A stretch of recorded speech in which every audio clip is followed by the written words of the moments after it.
l'association SCAB, ça veut dire sport, culture, art et bien-être.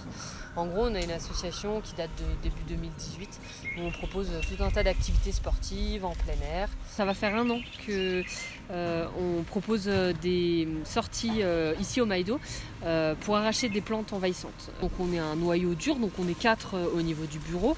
Donc il y a Yannick, Manick, Didier et moi. C'est nous qui organisons toutes les sorties, qui encadrons toutes les sorties aussi. Regarde, pas de précipitation, tu risques de tomber. On va nettoyer autour pour lui redonner de la lumière pour qu'elle puisse se développer. La prochaine fois qu'on vient, je viendrai voir comment elle va. Ah, là, il y a une racine là. Il y a une racine sur celle-là. Une racine carrée. Moi c'est Gigi pour me présenter.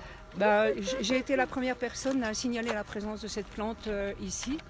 Elle avait commencé à infester essentiellement tout le parc de la Luge et puis elle avait traversé le chemin et elle commençait à se développer sur la forêt, quoi.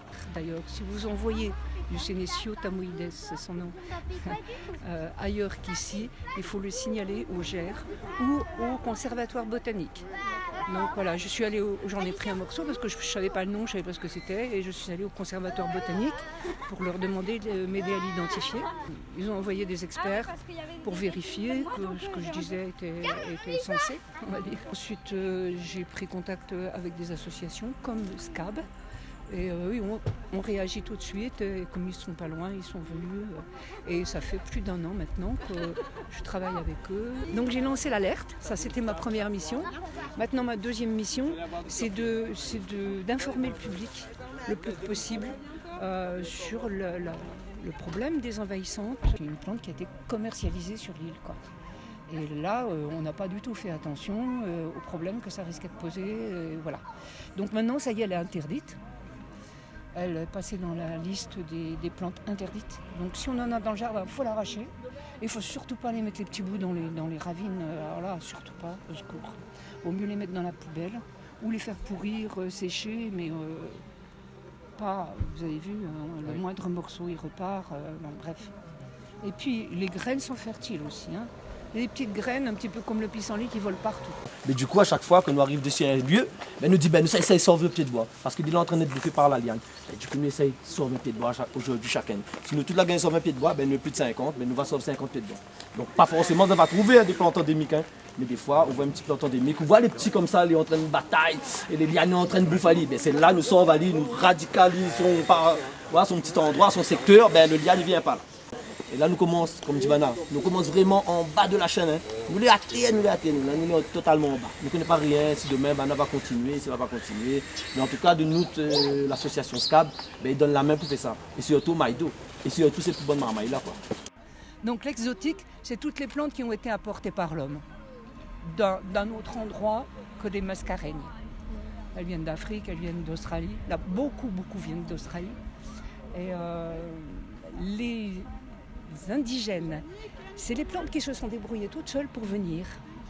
Elles sont venues ou par le vent, parce qu'il y a eu un cyclone. C'est pas l'homme qui les a amenées, mais elles sont arrivées ici puis elles se sont développées, tant bien que mal, en gardant une certaine harmonie avec.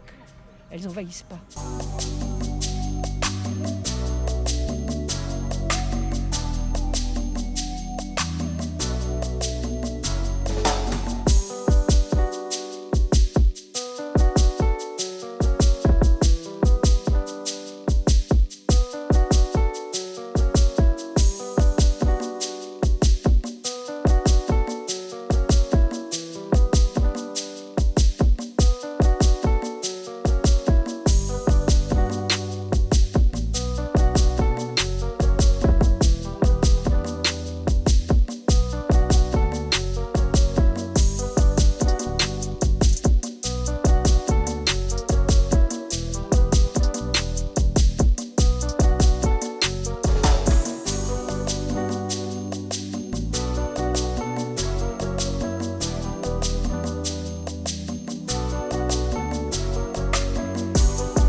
Cet événement aujourd'hui d'arrachage de peste envahissante, On travaille en partenariat avec la mairie de Saint-Paul qui nous a donné les autorisations d'intervenir sur leur parcelle puisqu'on est sur une parcelle communale et qui vient nous aider en récupérant les déchets verts, tout ce qu'on a ramassé, ils nous les descendent en déchetterie, ils nous aident à évacuer les déchets. Des partenariats, c'est vrai que c'est toujours un peu délicat, c'est toujours difficile de trouver des bénévoles, de suffisamment faire parler de nous pour intéresser les gens pour qu'ils viennent nous donner un coup de main. Alors des fois ils viennent une fois, deux fois, souvent on arrive à attirer des familles avec des enfants. Et c'est super parce que du coup on peut faire de la sensibilisation de manière générale à tout ce qui est environnement, biodiversité. Ce qui me rend triste, c'est les arbres qui sont en train de mourir, notamment les tamarins, espèce endémique de la Réunion. Et, sans forêt, il n'y a pas de vie. Voilà. J'ai eu l'événement sur Facebook. Donc j'essaie de participer activement à différents chantiers aussi sur la protection de l'environnement. J'ai été sensibilisée au problème des endémiques de la Réunion grâce à Roger Lavergne qui a fait des tas de bouquins, qui a fait une thèse sur les tisaneurs et j'ai lu ces livres et c'est ça qui m'a fait prendre conscience du problème de la fragilité des endémiques. C'est quelque chose d'unique. Certaines plantes ici, elles ne poussent nulle part ailleurs au monde. Il faut les protéger, elles sont en danger toutes. Alors là, je parle des plantes, mais c'est pareil pour les oiseaux, c'est pareil pour les insectes, etc. Pieds de bois rouges, pieds de bois maigres, pieds de bois... Il y en a plein. Mais vous, les enfants, là, il faut apprendre à faire la différence entre les endémiques, les indigènes, les envahissantes. Moi, je les appelle les envahissantes, les dernières. Pratiquement toutes, elles ont été importées pour les jardins. C'est plutôt dans les endroits en altitude qu'elles se développent dans la forêt. En bas, quand on en a dans le jardin, qu'on habite, de 3 à 100 mètres, elle a besoin d'être arrosée. Elle se nourrit de l'humidité de l'air. Donc SCAB a fait appel à nous pour couper le sénécio, la plante envahissante. L'association elle est sur Facebook. Au départ c'était nettoyage de ravines pour les nettoyages de déchets. Et après, à continuer, ils proposent d'autres choses, des randonnées, découvertes de l'île. Avec l'association SCAB, on propose du coup ces ateliers-là une fois par mois. C'est facile, c'est tous les premiers samedis du mois. Le rendez-vous il est à 9h au niveau du parking de la Luge du Maïdo. Et donc on passe la matinée. Au public, c'est hyper important de se renseigner, de se former, de prévenir les enfants. Parce que c'est pour eux qu'on fait ça. C'est parce qu'il faut que les forêts puissent survivre, quoi. On va avoir besoin des arbres. On en a besoin pour respirer. On a besoin des forêts. Les forêts, c'est des usines à nuages. Il faut venir, il faut participer, il ne faut pas avoir peur. Il faut engager pour l'île. Il faut s'engager pour l'île, pour la propreté et la beauté de notre île. Si on laisse, si on se dit c'est l'ONF qui va le faire, ou bien c'est pas chez nous là, c'est pas à moi de le faire. C'est une façon trop facile de se débarrasser du problème. Il faut en prendre conscience et il faut se dire que où on se bouge, où nos enfants ils n'auront pas de forêt. Voilà. Sans compter les incendies. Alors pour nous contacter, notre page Facebook elle est très active, donc c'est ASSO-SCAB, Sport, Culture, Art et Bien-être, vous nous trouvez sur Facebook. On a aussi par mail assoscab@gmail.com.